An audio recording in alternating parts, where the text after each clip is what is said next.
Howdy, PreCal. It's Ms. Kosh. We are continuing with Mr. Passwater's notes from sections 3.4 and 3.5, graphing sine and cosine functions.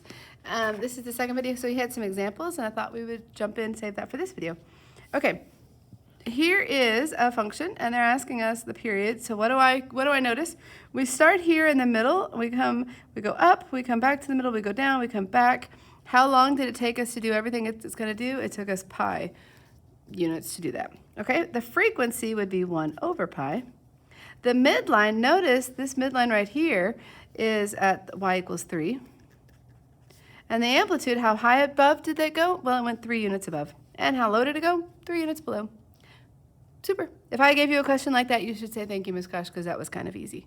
Sorry. Okay, the next one, there says several periods are given.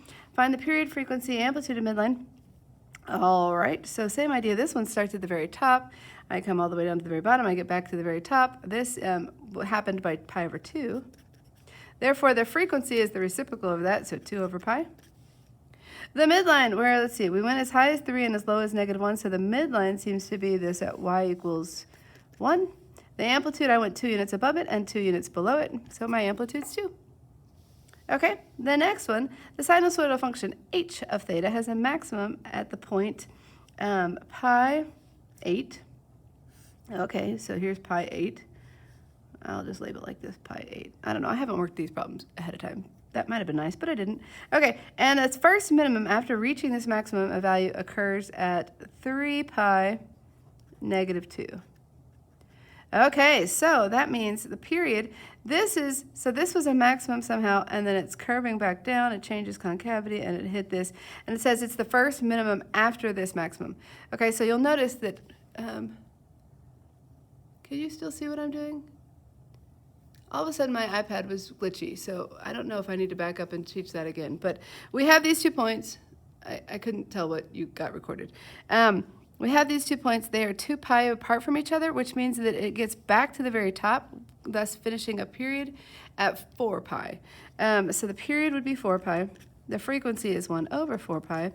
The midline is going to be halfway between these two. There's a total distance of 10.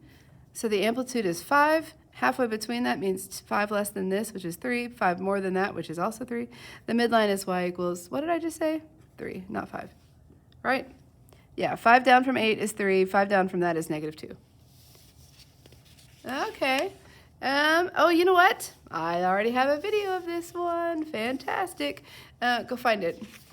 And then here we get to 3.6. I'll make a video for that, and that should catch us up with some of the notes that he's made available for us. Super. Subscribe. Go practice. Let me know how this goes.